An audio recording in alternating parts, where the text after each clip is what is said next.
साथियों, social India की news की सर्विस में आज की खबर का उन्वान है, पंजाब में किसान ने जहर खाया।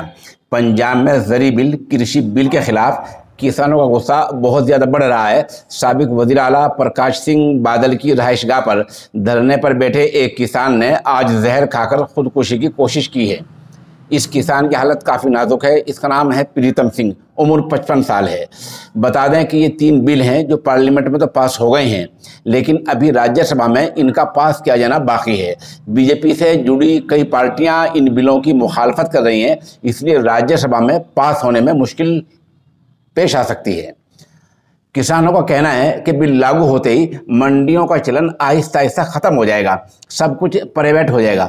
अभी तक होता यह है कि सरकार फसल की बुआई के वक्त फसल की कीमत तय कर देती है। फसल का अगर कोई नुकसान होता है तो सरकार इसी बुनियादी लागत के हिसाब से फसल को ख़रीद लेती है। बिल पास होते ही आज नहीं तो कल ये सरकारी ख़रीदारी बंद हो जाएगी।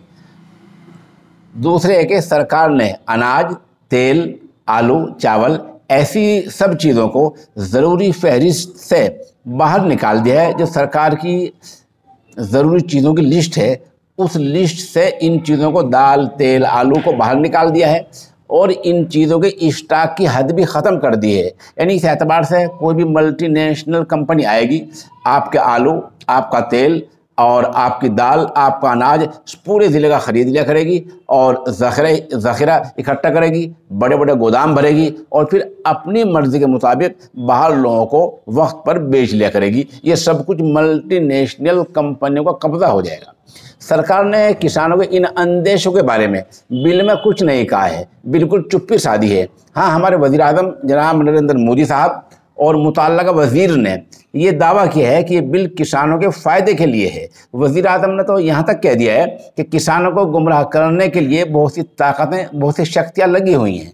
आपको पता ही है कि इन बिलों को लेकर अकाली दल की खातून वज़ीर ने अपने ओहदे से इस्तीफ़ा भी दे दिया है, लेकिन अभी अकाली दल ने बीजेपी से अलग होने का कोई ऐलान नहीं किया है।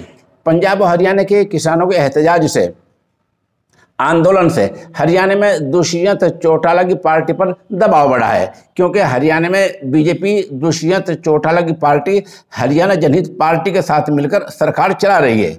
बता दें कि सरकार गाइडलाइन के आड़ में धोखा दिया करता है। गाइडलाइन कुछ नहीं होती, ये सरकार की ज़ुबानी बातें होती हैं। असल बात वो होती है जो बिल में लिखी हुई है।